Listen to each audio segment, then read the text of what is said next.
सुप्रभात. मी दीपक पोलसले. सकाळचे 7 वाजता आहेत. बातम्या सुपरफास्ट मध्ये आपल्या सगळ्यांचं स्वागत. देशासह राज्यभरात काय घडतंय जाणून घेऊयात सुपरफास्ट.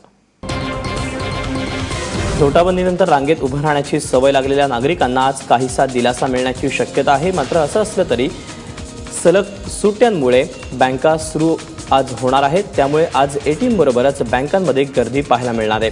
सलग 3 सुट्ट्या आणि एटीएम मध्ये असलेल्या खरगटांमुळे लोकांचे अतोनात हाल लोकांना सहन करावे लागले. मुंबई, पुणे किंवा विदर्भ, मराठवाडा असो कुठल्याही एटीएम मध्ये पैसे नाहीत. त्यामुळे अर्थातच लोकांना खऱ्या अर्थी कॅशलेस झाल्याचा अनुभव आला.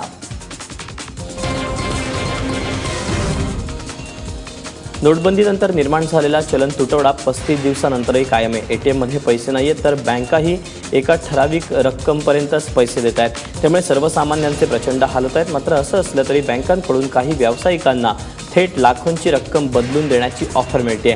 मुंबईत एका व्यावसायिकानं नाव न सांगण्याच्या अटीवर हा धक्कादायक खुलासा केला आहे.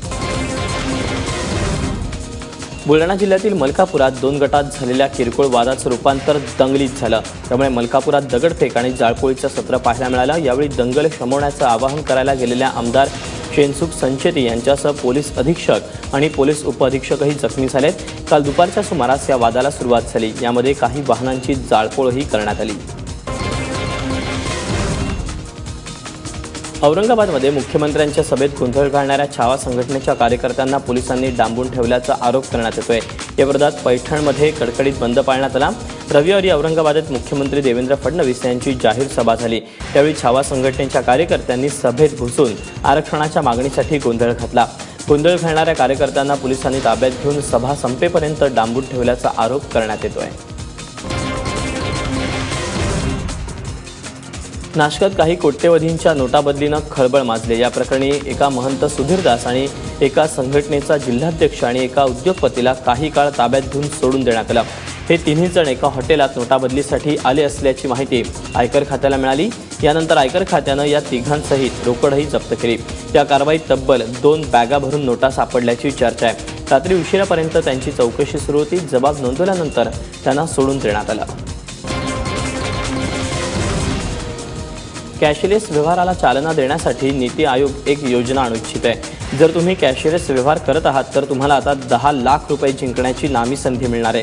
या योजनेसाठी 1 कोटी रुपयांची तरतूद करण्यात आली आहे. महिनाअखेरपर्यंत या योजनेवर अंतिम निर्णय घेतला जाणार आहे. सर्वसामान्य लोक, छोटे व्यावसायिक यांना या योजनेत प्राधान्य दिलं जाईल.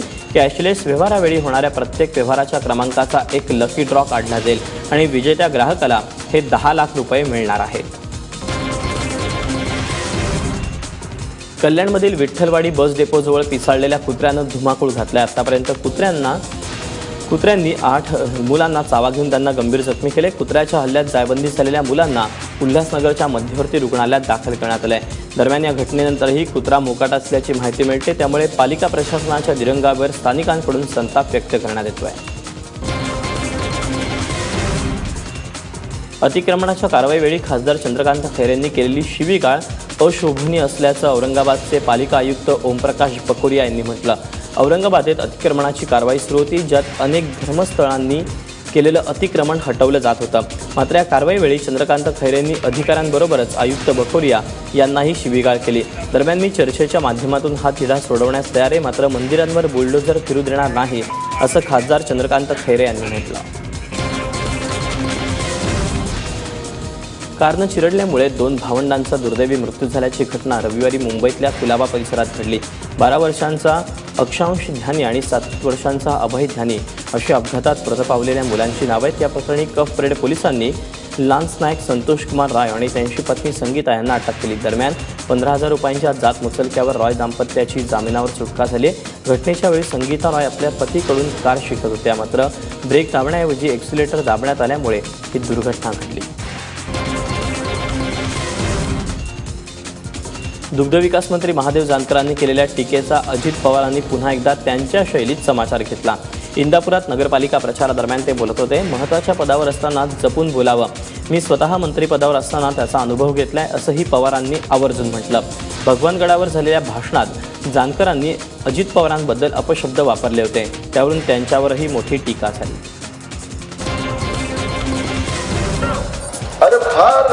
महत्वाच्या पदावर बसल्यावर फार डोकं शांत ठेवून बोलावं लागते बाबा. मी अनुभव घेतलाय बाबा.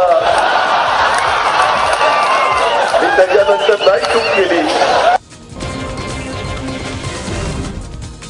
एरवी अलिशान गाडीतून फिरणारे युवासेना प्रमुख आदित्य ठाकरे यांनी वाहतूक कोंडी टाळण्यासाठी मुंबई मेट्रोनं प्रवास केला. सकाळा मेट्रो स्टेशन ते आझादनगर मेट्रो स्टेशन अशा या प्रवासात त्यांनी मेट्रोमधील मुंबईकरांशी संवाद साधला. यावेळी त्यांच्यासोबत महापौर स्नेहल आंबेकर, आमदार अनिल परब यांनीही मेट्रोतून प्रवास केला. दरम्यान यानंतर आदित्य ठाकरे यांच्या हस्ते अंधेरीतील शहाजी राजे क्रीडा संकुलातील नूतनीकरण केलेल्या स्विमिंग पूलचं उद्घाटन करण्यात आलं. मुंबईतील आरे कॉलनीतील मेट्रो कारशेडला केंद्रीय पर्यावरण मंत्रालयानं ग्रीन सिग्नल दिल्यानं मुंबईकर नाराज आहेत.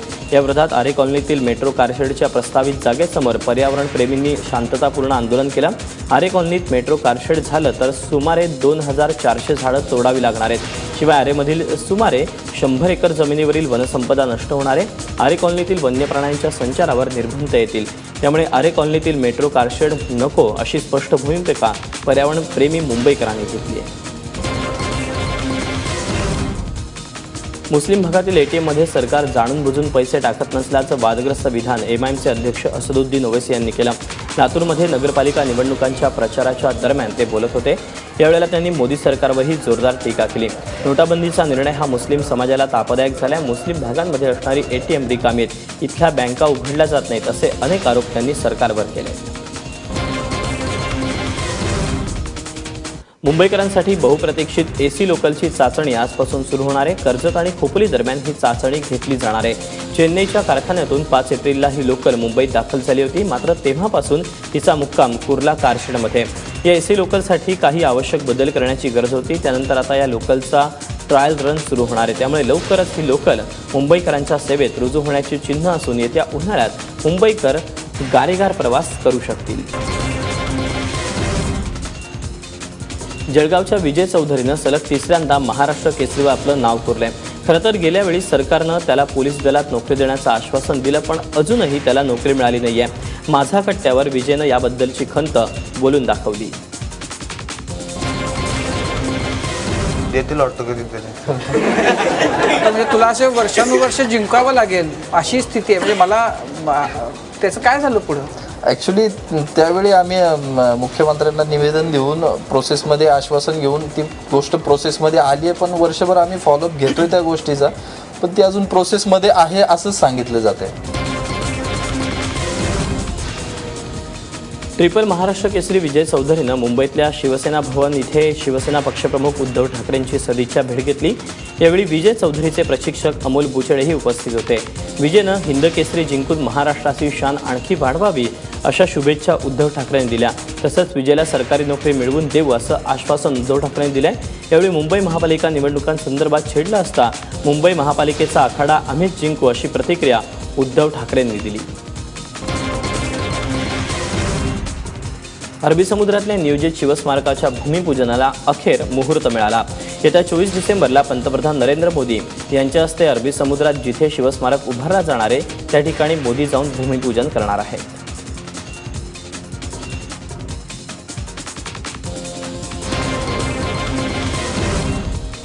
नांदेडातल्या हदगावमध्ये मुख्यमंत्र्यांच्या सभेत स्वाभिमानी संभाजी ब्रिगेड संघटनेच्या कार्यकर्त्यांनी जोरदार घोषणाबाजी केली. हदगाव नगरपालिकेच्या निवडणुकीसाठी मुख्यमंत्री फडणवीस यांची जाहीर सभा आयोजित करण्यात आली होती. मुख्यमंत्री भाषणाला उभे राहतात आरक्षणावर बोला अशी मागणी करण्यात आली. त्यावर आम्हीच आरक्षण देणार असं मुख्यमंत्र्यांनी सांगितलं. मात्र तरीही हे कार्यकर्ते शांत झाले नाहीत. अखेर पोलिसांनी बळाचा वापर करत यांना ताब्यात घेतला. परभणीत शहरात विवाहितेवर गेल्या 6 वर्षांपासून सामूहिक बलात्कार होत असल्याची धक्कादायक घटना समोर आली आहे. 43 वर्षीय विवाहितेची अश्लील चित्रफित बनवून तिला ब्लॅकमेल केलं जात होतं. या प्रकरणी परभणीच्या नानलपेठ पोलिसात 5 जणांविरोधात गुन्हा दाखल करण्यात आला असून 3 आरोपींना पोलिसांनी ताब्यात घेतले. आरोपी विवाहितेचे अश्लील फोटो काढून ते व्हायरल करण्याची धमकी दिली जायची. शिवाय काही दिवसांपूर्वी आरोपींनी क्लिप कायमस्वरूपी नष्ट करण्यासाठी 1.5 लाखांची मागणी केल्याचं या महिलेनं आपल्या फिर्यादीत म्हटलं आहे. उत्तर महाराष्ट्रात सातत्यानं तापमानात घट होतीये. नाशिक निफाड परिसरात थंडीचा कडाका जाणवतोय. निफाडमध्ये सलग 3ऱ्या दिवशी राज्यातील नीचांकी तापमानाची नोंद झाली. तापमानाचा पारा 6.7 अंश सेल्सिअसपर्यंत घसरल्यानं द्राक्ष उत्पादक शेतकरी चिंतेत सापडलाय. गेल्या महिनाभरापासून निफाडमध्ये तापमानाचा पारा 9 अंशांवर स्थिरावला होता. शनिवारी तो 7.5 अंश सेल्सिअसवर घसरला. नाशिकमध्ये देखील गेल्या अनेक दिवसांपासून पारा 9 आणि 10 अंशांवर कायम आहे. पहाटेच्या गुलाबी थंडीचा आनंद घेण्यासाठी नाशिककर घराबाहेर पडताना दिसत आहेत. त्यानंतर बातमी आहे औरंगाबादमधून एका आदर्श विवाहाची. औरंगाबादमधील श्रेया मुनोत हिचा विवाह उद्योजक मनोज जैन यांच्या मुलगा बादल जैन यांच्यासोबत पार पडला. लग्नात होणाऱ्या खर्चाला फाटा देत श्रेयानं तब्बल 90 गरिबांना घरं दिलेत. लग्न सोहळ्याचे विधी पार पाडताच या गरिबांच्या घराच्या चाव्यांचं वाटप करण्यात आलं. कुठलाही बळेजाव न करता लग्नाचा खर्च समाजोपयोगी लावून 90 गरिबांना छत्र देणारा हा सोहळा आदर्शवत ठरला. दरम्यान जर भविष्यात कोणी गरिबांना घरं दिली तर त्याला माझी जमीन देईन अशी घोषणा आमदार प्रशांत बंब यांनी केली आहे. प्रशांत अंकल आले होते घरी आणि माझ्या वडिलांशी बोलत होते की आपण असं करूया आणि नंतर वडिलांनी पण सहमती दिली आणि यांच्या वडिलांनी पण सहमती दिली म्हणून आम्ही केलं आणि आम्हाला पण काही ऑब्जेक्शन नव्हतं याच्यामध्ये म्हणून आम्ही आणि ते तिथे राहणार आहे आणि आपण त्यांना काहीतरी आयुष्यामध्ये करून दिलं हे याचा आनंद. जवळपास अजून 200 ते 250 घरं इथं होऊ शकतात. समजा कुणाला कुणाच्या लग्नाला उपक्रमाला जर ही जागा अवेलेबल आहे आता आमच्याकडे जोपर्यंत आहे तोपर्यंत त्यांनी 200-250 घरं बनवायला कोणी तयार झालं तर ही जागा आम्ही त्यांना ताबडतोब देऊन टाकू.